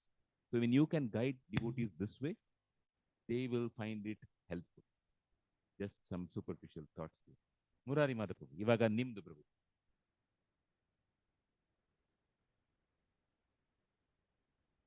Hare Krishna. From Prabhupada books, actually, we read from Brahma to Indragopa. Actually, this problem is there, and this is a long evolution process. After like associating with like devotees, acharyas, it may take some lifetime, but fortunately, Prabhupada process like we have got, this is very powerful process. Prabhupada says, I will kick on the back of Maya. So if you follow the Prabhupada's instruction, like in the beginning, we may find it difficult to follow, but as we keep proceeding, associating, and like it is possible actually. And as we this material world, as we feel like very difficult place to live, naturally, like example of Srila Prabhupada, his own family life.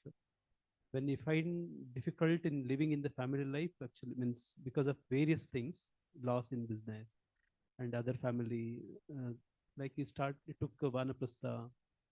Then like Krishna makes certain arrangements in the life of a devotee, so that definitely he has to lose interest in family life, including all other attraction attachments. Then he has to concentrate only on Krishna. So Prabhupada in Bhagavata, Prabhupada refers actually this Hari, the meaning of the word Hari, the one who takes away. So like Krishna makes some arrangement, but we have to understand and follow and cooperate with Krishna and Acharya and devotees. Then things are possible. And in Bhagavad Gita, we have a shloka, Prabhupada's favorite shloka, Vishaya Vinivartante, that shloka. So this shloka is a good medicine actually for this. And it takes different lifetimes actually for somebody. And this our process is very powerful. Especially I was speaking with our Rajanath Prabhu recently, like whenever I meet him, I used to ask Prabhuji, after taking Brahmana Diksha, after doing deity worship, how do you feel, Prabhuji? Like Prabhuji was sharing, is very merciful.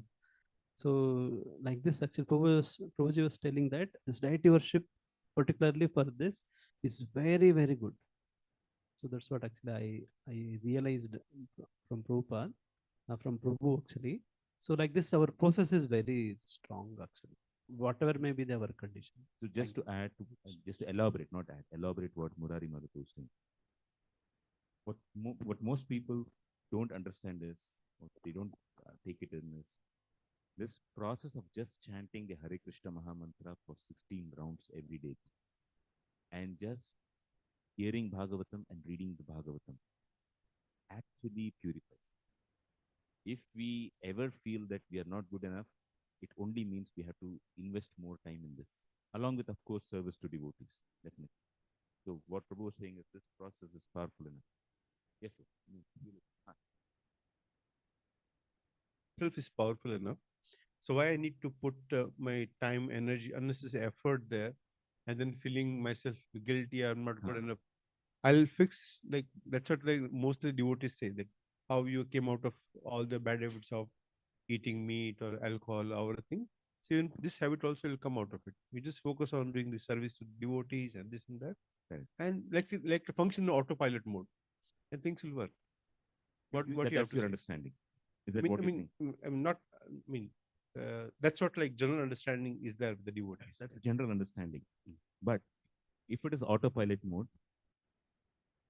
Because with the autopilot mode, a lot of other things, another also is able to get rid of it. So why unnecessary to why put effort here? because this and many other things, like some people have problem with anger, some people have problem with pride. Everybody has different problems. Krishna, when we read the books, we have to read it as if how it is applicable for me. If I am not reading it in a way in which how it is applicable for me, I am now taking in the message of the Shastra. The process involves me reading the Shastra. Correct? What is the meaning of Shastra? Just read it superficially, it's applicable for some third person? No, it is applicable for me. So in applicability for me, something will say that, oh, I have my problem with, for different, each of us, we have different, our own problems. It is when we identify it, we are reading scripture properly, number one. And number two, when we try to work on it, that is when we actually become dependent on the Supreme Lord. Autopilot mode following is on the sense of the Kanishta Adhikari. I will follow rules and regulations. I don't care for devotees. That Shastra says this. I will do there is a deity here. I will worship him. Worshipping him involves doing one arti, chanting one mantra, and doing so and so. How much ever possible, I'll do. This is the Kanishta stage. The Madhyama stages, he knows that there are devotees above me. I will depend on them. There are devotees equal to me. I will take inspiration from them. There are devotees who are like what I was in the past. I am going to help them. The process of progress in devotional services, most of us who are below Kanishta have to at least come to Madhyama level. If we don't actively work on it, it means we are not alert to Krishna's presence in our life and to the arrangements Krishna is making in our life. When you have to go to Goloka Vrindavan or Vaikuntha or any other place there, we have to be super alert. Like we have been hearing the pastime of Jaya Vijaya in the morning, Jaya Vijaya and the Kumaras in the morning. When Lord Vishnu came out, uh, he said, "You Brahmanas are so important to me that I can even cut my own hand for you if something happens." Who is the object of worship? The Supreme Lord. He's saying, I can cut my own hand. Why? Because of something that the four Kumaras have said. Because they didn't like what Jaya and Vijay were doing. Right? Immediately the four Kumaras understood, oh my God, I have come to please him and he's ready to cut his own hand. Who is pleasing whom here? I am probably not doing it right. Which means they are alert. Correct? So when we hear from scriptures, we have to be alert to it. The and so the point which I think which I liked Krishna Prabhu, what he said last week, the point he said is we like to be in the zone that where I hope that Krishna will keep tolerating me. It is a comfortable zone. We like to be in that zone. I'll continue doing my mistakes. Krishna will tolerate me. And over a period of time, everything will go away. In other words, we are not putting effort. To go further in our spiritual life, Krishna sees our intensity. He doesn't see our absolute level of intensity. I may be at X. If I'm putting 1.5x, whereas the pure devotees are at 10 million X. He doesn't see 10 million X. He sees X to 1.5x. Oh, this fellow is doing 50% more than what he's trying to do. He will lift. That is the risk we have when we say, let it go on. Nothing will happen. In other words, we are voluntarily are trying to choose not being humble. We are not trying to see how I am Anu and God is Vibhu. I need the help of the Vibhu for this. That is the problem that happens. So, and this is not for all. For a beginner, we wouldn't say this. I'm definitely that is correct.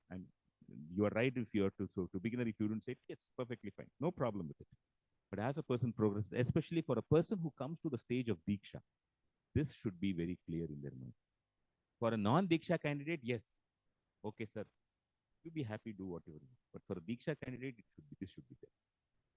Because what does Diksha mean? Diksha has two aspects to it. One is the mantra, one gets the mantra. The second is becoming a disciple. If I were to say, I will just have the mantra and I'm chanting the mantra, I am not trying to become a disciple, Shishya. There's a Shishyatva having and there's a mantra here. We are taking only one of the aspects, the mantra, but not the Shishyatva. That is a problem. I'd like to hear Rajeshwari Pran Mataji. You can tell. You've been coming here a long time. Last time you came.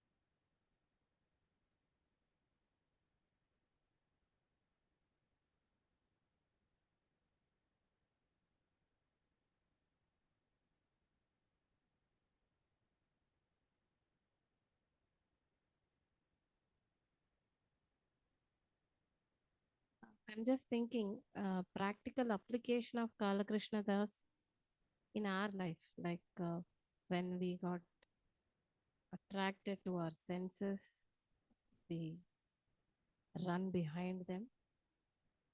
Of course, here we see in the past time, Lord comes, and you also had given that if we are sincere enough, the Lord help us in somewhere by sending some reminders, some devotees.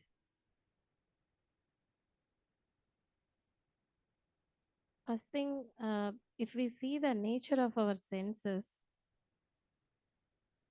we understand it is, I feel, ferocious. Everything.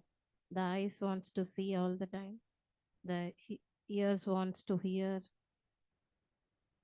The tongue wants to enjoy to the top of our world, and everything. All the senses were very, very like no dragging all the time. If we are not conscious enough about how we are doing the activities, as you also saying that autopilot mode, it never works. We never understand the nature of the world, the nature of the senses. When we are reading Shastra, when we are hearing from devotees, especially it touches to our heart and we feel like we can do, we will be able to do it. Because when we have love or attraction to the other devotee in everyone's life, either devotees or Guru Maharaj or Srila Prabhupada,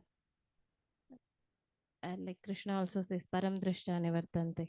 Like when we have the higher attachment of devotees in our life,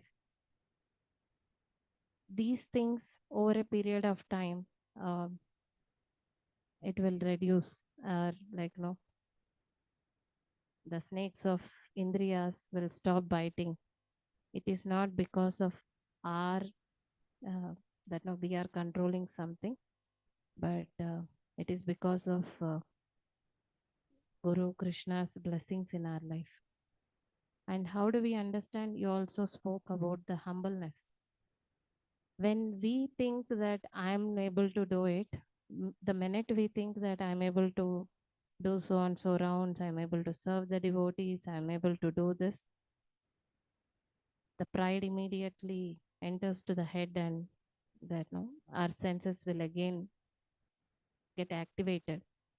That want to that enjoyment enters into the body. That we can see very clearly. If you do some services inattentively, the next thing you do immediately is the sense enjoyment. That we don't know. If we are not noticing that, then we are caught up into the cycle again and again. So you also touched on the voluntarily acceptance of some inconveniences. So we all take this small determination steps that as we try to follow the 4 regulative principles, we fail again and again. That is a big reminder to us that I am so small, I'll not be even be able to do this also. It's so difficult. It's not so easy. Let's say a person who likes sweets, they kept so many sweets before us and we will give up. Okay, from tomorrow I'll follow, not from today.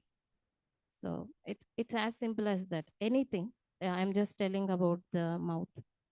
So any sense gratification, if we are not conscious, or like if we are not having all the time that this activity, whether I'm going to please Krishna or not, we will not be able to do this. Having said that, one final point is it is difficult because it is the nature which is coming from many millions of life. So the help is that Raghunath Das Goswami says, when all the senses attack us, so whom we will approach the devotees. So reach out to devotees, express it. It is not that you get the solution, so you're expressing. It is that in devotees' heart, Paramatma is there. He also sees our sincerity in expressing our issues. And of course, the devotee being an instrument will help us giving some things. And when you are talking to the devotee, that is the love. See, yeah, as Shamkun Prabhu was also saying, so why we do all this sense enjoyment? You want to feel some love, some that belongingness, uh, all this, that you want to feel happy. That's why we are here, first of all, in this material world.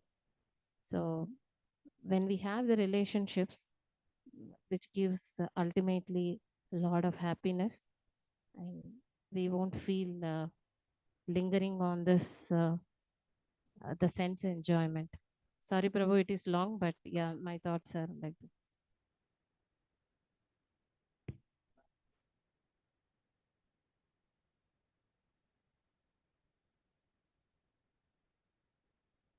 think we should conclude here because we have churned the topic and nectar has come out. Okay, I don't want to speak and then the reverse sort of poison will start coming out. Okay. So what I see in Kala Krishnadas pastime, like, what do we understand is it's he acted impulsively, right? Like which Rupa Goswami calls it Begam. Right? Vacho Begam, Masak Bhagavan. Once this he didn't plan for it, right? It is just came out instantaneously. And it is not that act of him going to Bhattahari and then doing all those things. Like what I understood from all the devotees here around Shamkund Prabhu and other is it is not we got attacked. Okay? There are many ways of getting attacked by this sense gratification tendency, or like we committed it. It's just that after that we don't normalize that act, right? And saying, okay, what I like very much with Prabhu shared, Krishna Prabhu's thing, okay, we like to be in the comfort zone. Like Krishna will tolerate me. Okay, there is also a verse in Bhagavatam for anything from any side. There is verse in Bhagavatam, we can use it as per our own convenience as well. Okay, there's a, I think I don't remember exactly. It's in 11th canto. Krishna says, okay, devotees know that sense gratification will lead to suffering. Okay, yet unable to control it, they commit, they engage in sense gratification. At the same time, they also know that they have to tolerate it and wait for Krishna's mercy to come in their life. But that Krishna's mercy come like when we exhibit that what Radha Krishna was not saying in the comfort zone, rather like we put some maybe 0.1, 0.001 or 10 to the power minus 20 effort to pray to Krishna, like pray to devotees in the sense, okay, show some want to display the sincerity that we want to overcome that failings, whatever we have committed to. So that's what I see from here. Okay, so based on the summary and whatever all the devotees have said here. One question. Can you get Taruni? Yeah, Taruni from the next one. One question, like I don't know whether the devotees have experienced it. So anything like we want to, let's say we want to learn something, or let's say I want to control something, let's say I want to follow certain rules, regulations, for example. Then one thing is that, okay, let me put my effort, very nicely focused effort I should put to follow. So it could be anything. Let's say overeating is a part, or getting up late, whatever. It may not be this particular thing. So one aspect like focus is the effort. So when and so we said that putting effort and then praying in very humble mood, pray for the Lord to intervene or to bless all the devotees also. So when my mode is very much focused on doing things very precisely, very effectively, very nicely, I'll forget the praying part, the humility part. The moment I focus on the humility part, my efforts will reduce. I don't know, I do experience this. So kuch hota hi nahi. I mean, what you say. So how do we, What you're saying is effort right. on this. The thing is, we often make a mistake. We put efforts to solve a problem. That is the first mistake we do it. We should keep systems in place first. Efforts follow later. When I said systems in place, like you take, for example, His Holiness Jayaprakash Maharaj, or you take Rompal Maharaj, or others. They have that morning, I have to give a class at this time. Evening, I have to give a class at this time. And visibly, they will come in front of somebody and say, I'm going to chant. So what they do, they have put a system in place. The system is, this time I am visibly available doing, I'm seen doing this. Do that is the first part. If we ever have a problem with something, for every chunk of time, visibly do certain things with somebody. It could be just your own wife or your own son too, for that matter. That is the first thing. When the system is ready, then the opportunity to go out of that system to do something else. Okay, this is my time for chanting. I cannot do anything else. I have to sit for 1.5 hours and chant, right? Then the only problem that comes here is how to focus my mind. And that is a much easier problem in which we can become humble. Oh my God, 20 devotees are sitting in front of me and I'm dozing off in front of them. That is a much smaller problem. It is not a very big problem. And then we can become humble enough to say, I need your help. I'm just dozing off. So that systems are very much required. And something, you'll be here. Sit. Oh yeah, no. And apart from these systems in place, like at each time doing certain things, etc., and certain reminders coming. So it means that I should not be doing anything else other than it at this particular time. The other additional part, like just answering to what you are saying here. The the the more we have to come to a stage where we keep cultivating an attraction to spiritual life. And that attraction is different for different people. For some people, it is chanting. For some people, it is reading. Some people, it is hearing. Some people, it is serving. There is some combination. One has to engage in that aspect which is attractive, and that gives strength. We have to identify that strength here. If we don't identify that strength, it will be a problem. You can specialize in, or some people may not even specialize, but just they like it. Like, for example, people like me don't know how to sing kirtan, but I like kirtan. Nobody will listen to my kirtan, but just that. That's it. We'll pause here. Two quick things before this prasadam. We have our young children here who are going to go for 10th standard. Where is Taruni and Madhav Priya and Prahlad is here? Now open the door and call them in. So all the elder devotees, they are writing their 10th standard exam. Yashoda has come here? No. Okay. Please bless all these, including Yashoda, who is not here. And there is Tanvi also. Yeah, come. You should all seek blessings from all the yes.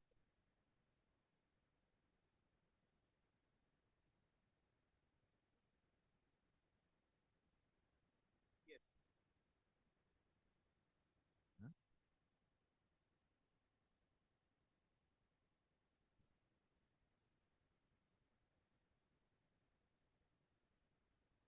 Please bless him. And also we have Rishita and Varsha in 12th standard examination now. So by your blessings, may these children do something nice so that they can use their aptitude for Krishna somehow or the other. And may Krishna bless them through you. Thank you.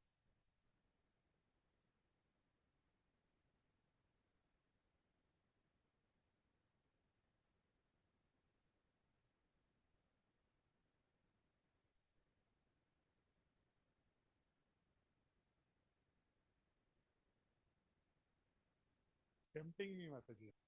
Just trying to tempt me. Mahaprasade Govinde.